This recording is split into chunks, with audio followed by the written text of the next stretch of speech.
Hey guys, welcome to my YouTube channel trade with Lalit. तो आज का टॉपिक है डिविडेंड। ठीक है, तो डिविडेंड क्या होता है? तो सामने आपकी डेफिनेशन लिखी हुई है भाई डिविडेंड होता क्या है, बट मैं आपको इन शॉर्ट बता देता हूँ कि भाई डिविडेंड एक्चुअल में होता क्या है। ठीक है, तो dividend just it's a kind of reward जो कि आपको कंपनी देती है, मतलब कोई भी कंपनी जो देती है किसी भी शेयर होल्डर्स को। अब शेयर होल्डर्स में भाई जो इंस्टीट्यूशंस होते हैं, रिटेलर्स होते हैं, जो कि आपके मैंने लास्ट वीडियो में बताया।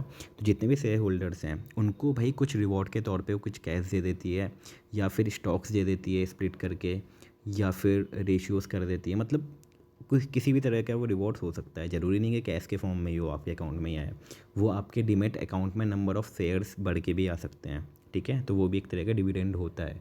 ठीक, अब क्या ये कंपलसरी होता है भाई कि सेबी ने बोला हो या गवर्नमेंट ने बोला है भाई देना ही देना है? नहीं, ये कंपलसरी नहीं है किसी भी कंपनी के ऊपर।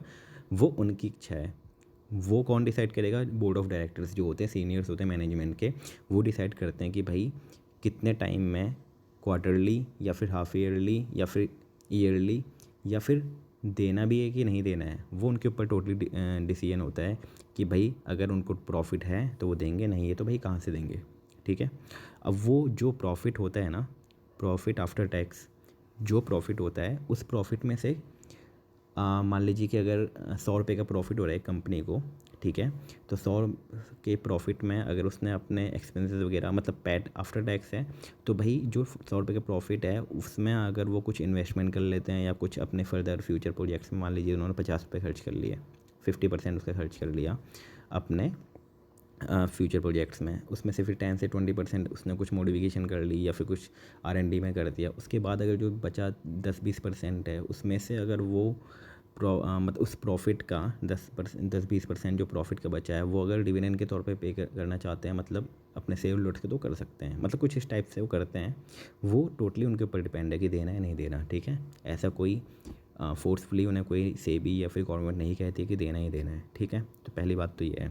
अब डिविडेंड आप समझ गए होंगे जहाँ तक मुझे लगता है, कि प्रॉफिट आफ्टर टैक्स में से जो अमाउंट, मतलब कुछ अमाउंट 10-20-30% जितना भी है, ठीक है, वो एक रिवॉर्ड के तौर पर दिया जाता है शेयर होल्डर्स को, वो डिविडेंड होता है। ठीक है, सिंपल।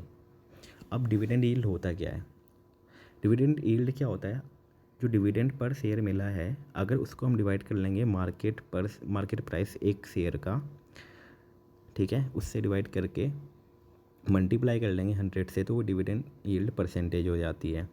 ठीक है, फॉर एग्ज़ाम्पल एक कंपनी है, ठीक है, उसका जो डिविडेंड उसने पे किया है भाई 10 रुपीज़ का किया है। ठीक, और उसकी जो मार्केट प्राइस है पर शेयर की, तो वो कितनी है? 100 रुपीज़। अब उस 10 रुपीज़ को 100 से डिवाइड कर लेंगे और मल्टीप्लाई कर लेंगे 100 से ही, तो 10% अपना क्या निकल जाएगा कि भाई उसने 10% का डिविडेंड दिया है। ठीक है, 10% का उसने डिविडेंड दिया है। अब जो डिविडेंड होता है ना, वो फेस वैल्यू से डिसाइड होता है। फेस वैल्यू मैंने आपको पहले ही बताया कि फेस वैल्यू जो होती है ना, फेस वैल्यू होती है और एक होती है मार्केट वैल्यू। ठीक है, तो दोनों अलग होती हैं। फेस वैल्यू क्या होता है कि जो IPO होता है तो उस टाइम पे जो प्राइस इशू होता है, ठीक है, वो एक फेस वैल्यू होती है। ठीक है, मार्केट वैल्यू जो जिस वैल्यू पे, जिस प्राइस पे, मार्केट वैल्यू क्या होती है? जिस प्राइस पे वो मार्केट में ट्रेड कर रहा है। ठीक है, तो उसकी मार्केट वैल्यू होती है। तो ये चीज़ भी ज़रूरी है। अब जो डिविडेंड कैलकुलेट होता है ना, उसकी फेस वैल्यू से कैलकुलेट होता है, उसकी मार्केट वैल्यू से कैलकुलेट नहीं होता। ठीक है, ये भी एक चीज़ है जो बताने वाली है। अब देखिए कि एक एग्ज़ाम्पल ले लेते हैं। ठीक है, अब मैं इसमें सर्च करता हूँ भाई, one of the most popular company Reliance industries. ठीक है, अब रिलायंस इंडस्ट्रीज़ अगर आप देखेंगे तो इसमें अगर आप देखते हैं भाई, इसका डिविडेंड यील्ड कितना है? 0.3% के अप्रॉक्स। भाई कैसे निकाला, मैं बता देता हूँ। हम क्या करेंगे, इसके जाएंगे आपके कैश डिविडेंड में। ठीक है, तो आप अगर देखेंगे इसने डिविडेंड कितना दिया है? 6.57, 6.56। ठीक है, तो मैं एक काम करता हूँ, एवरेज प्राइस ले लेता हूँ 6.5 का। ठीक है, तो मैंने क्या बोला था, फॉर्मूला क्या है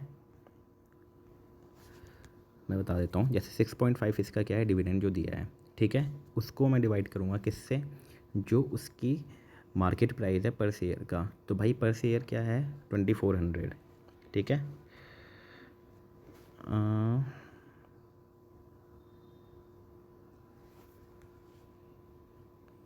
2 मिनट, हाँ 2400 का इसका क्या है पर शेयर का प्राइस है। तो अब भाई इस 6.5 को डिवाइड कर लेंगे 2400 से, ठीक है। फिर ये जो आया इसको मल्टीप्लाई कर लेंगे हम कितने से, 100 से, तो 0.27, ठीक है। तो 0.27 ही मेरा निकल के आया है 6.5 की वैल्यू पे। अगर मैं इसको 7 कर दूंगा, ठीक है, तो 0.3 के आसपास आ जाएगा। कभी इसने 10 रुपीज़ 11 रुपीज़ भी पे आउट किया है। तो अगर मैं इसको सेम को कर लेता हूँ 7.5 से भी डिवाइड कर देता हूँ 2400 को, ठीक, मल्टीप्लाई कर लेता हूँ 100 से, तो ये 0.31, ठीक है। यहाँ पे भी क्या है 0.33, ठीक है। तो मतलब ऑलमोस्ट डिविडेंड यील्ड इस तरह से निकाली जाती है, जो फॉर्मूला अपना जो मैंने आपको दिखाया था, ठीक है। अब अब मैं क्या करता हूँ भाई, इसका काम क्या है, काम इसका ये है कि कंपेयर कर सकते हैं पेयर्स के साथ। अब डिविडेंड यील्ड इसकी कितनी है 0.3, IOC की है 17.3, इसकी है 5।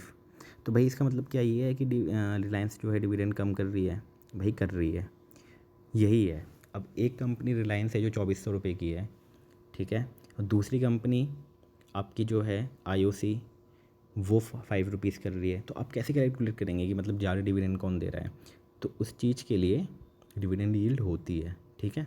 तो भाई डिविडेंड यील्ड अगर कह रही है ना कि 0.3 दे रही है और यहाँ पे दे रहा है 5, यहाँ पे दे रहा है 17, तो भाई सही में दे रही है, IOC दे रही है ज़्यादा डिविडेंड, ठीक है, BPCL ज़्यादा डिविडेंड दे रही है एज़ कम्पेयर टू रिलायंस के, ठीक है।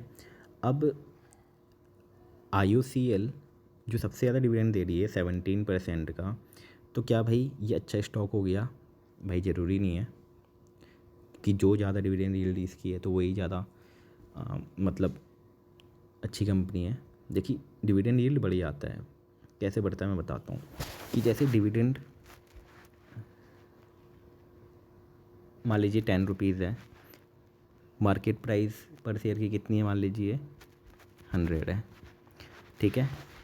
तो अब हुआ क्या कि भाई आज इसकी जो 10% की निकली है यील्ड वैल्यू, कल को अगर ये जैसे 10 रुपीज़ तो सेम रहेगा, अभी इसकी प्राइस होगी 50 रुपीज़, तो अब क्या ये कितना रहेगा, अब ये कितना रह गया, अब ये कितना रह गया, जो इसका था 10 से हो गया अभी 20%, ठीक है। तो भाई जो डिविडेंड वैल्यू है ना, डिविडेंड यील्ड जो है उसकी वैल्यू अप एंड डाउन होती है किसके रिस्पेक्ट में, मार्केट प्राइस, क्योंकि मार्केट प्राइस डेली बेसिस पे चेंज होता है, ठीक है। तो ये सारी चीज़ें थी, डिविडेंड यील्ड क्या है, डिविडेंड क्या है, इसके ऊपर ये वीडियो थी।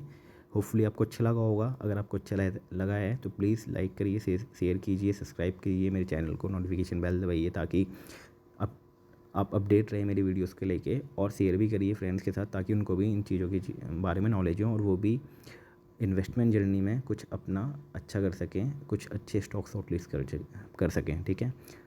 तो थैंक यू सो मच।